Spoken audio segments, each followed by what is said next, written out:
This is CBI's 26th year in helping individuals with complex support needs. To date, we have supported over 10,000 people in improving their quality of life worldwide. The lifestyle development process was developed by our director, Paul Millette, and his associates. It was one of the first published person-centered lifestyle planning processes that combined person-centered planning and positive behavior support.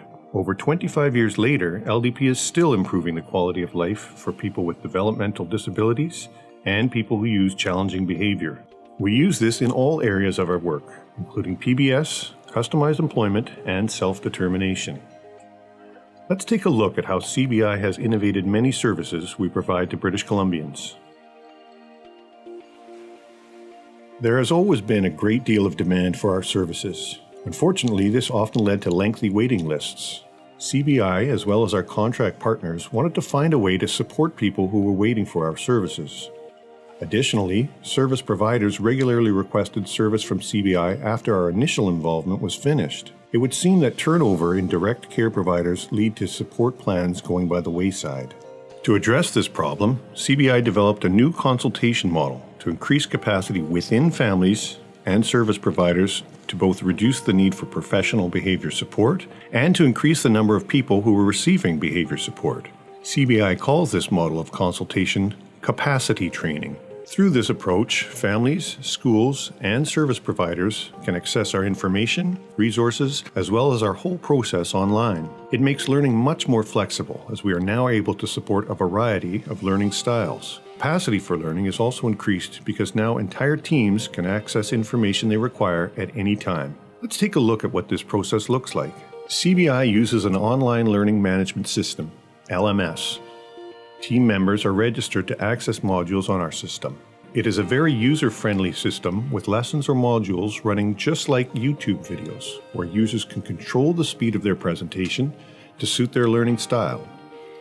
Through simple navigational controls, users can come back to previously viewed lessons, download necessary forms, and participate in online discussions. Now let's see how our training is organized to get the right information to the right team members. Typically, our positive behavior support capacity training is delivered in 3 phases. Phase 1 is an approximately 20-hour curriculum that covers a detailed introduction to PBS, how to complete a personal profile, and an FBA for a focus person, and then complete a behavior support plan designed to make a challenging behavior inefficient, ineffective, and irrelevant. We offer a great deal of flexibility in the presentation format. Typically, a consultant will lead the group through the curriculum. Working with schools and service providers, we discovered that train the trainer model to build an internal PBS team to be the most successful.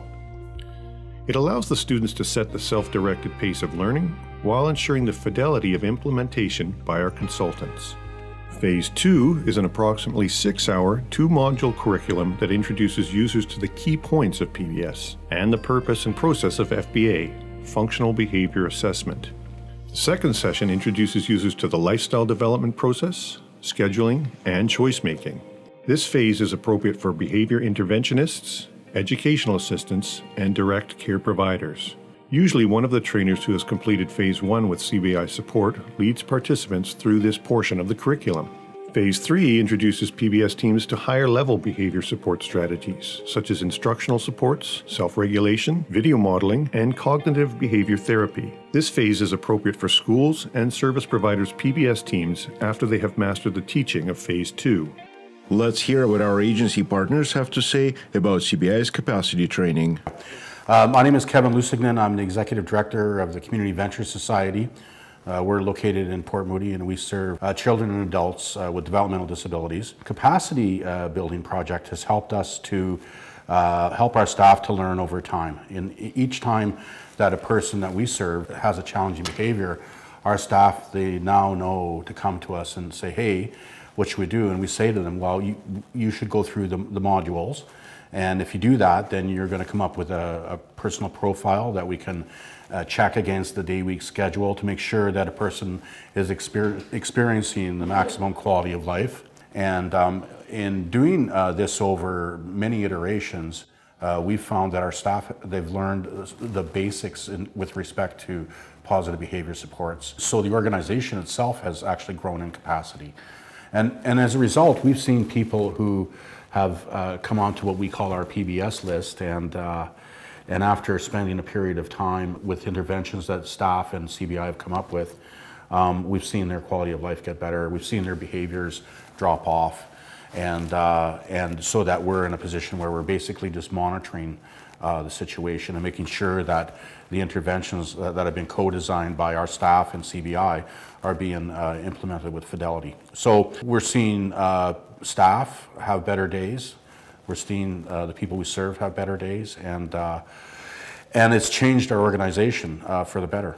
So what makes this capacity building project much more efficient over the traditional model? It's a much more efficient use of consultants' time, and we still arrive at the same outcome anyway.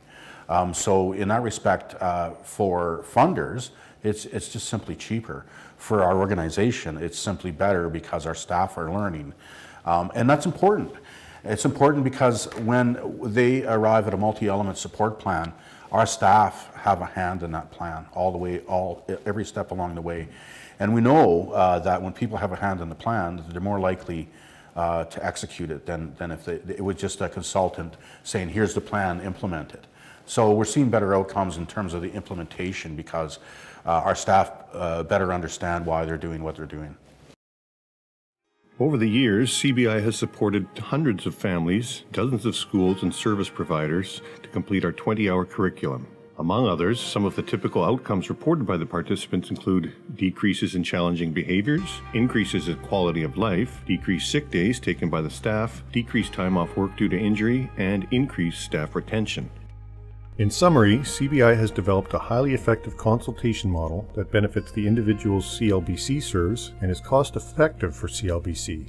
We would be pleased to meet with you to discuss how we might address the needs and pressures CLBC faces. For more information about our positive behavior support, please contact us via our webpage at cbiconsultants.com or call us at 604-320-1960. Now let's take a look at what Customized Employment team is doing at CBI. Customized Employment is a person-centered process. We start off supporting the job seeker in recognizing their strengths, talents, skills, and abilities, and helping them match those to positions needed in the workplace. The process is client-driven. The job seeker is actively involved in all job search activities with an employment specialist guiding them every step of the way. Unfortunately, employment outcomes for people with diverse abilities remain low. Recent estimates show unemployment rate for this population at 70 to 80% throughout North America. With customized employment, we can improve this number and help more people reach their hopes and dreams and provide a mutual benefit to employer as well as a job seeker in a real work for real pay position. The end goal of the customized employment process is to find or create a real work for real pay position for the job seeker. This position will match the individual's ideal conditions of employment while matching the employer's business needs. As of February 2017, CBI Consultants has found 206 real work for real pay positions throughout British Columbia. Here's what one of the employers had to say about a customized employment placement into her company, the Home Depot. Over the years, supporting individuals via the customized employment process, we came to the realization that individuals with support weren't fully engaged in the process and took wait-and-see approach. Similarly, individual support team were also not really involved in the customized employment process at all. As a result, expectations of the process were not always clear, and our job seekers didn't always come out of the program with clear understanding of their strengths, talents, or what jobs they would be most suited for. Unfortunately, this led to the situation where our job seekers would always end up needing support when looking for employment and were forced to stay within the service continuum. This led us to look at evidence-based research and to develop a curriculum to support our job seekers in learning about themselves, their skills and strengths, and give them the opportunity to advocate for themselves. This led us to self-determination groups. Self-determination is being able to make decisions, being able to act in ways in which you prefer, and having control over your own life. We developed and started our first self-determination group in 2010, where we supported a number of job seekers to learn about themselves and to be able to recognize their skills, strengths, learning styles, and talents, and taking them into creating a self-directed life plan and recognizing their ideal conditions of employment and possible employment fits in the community.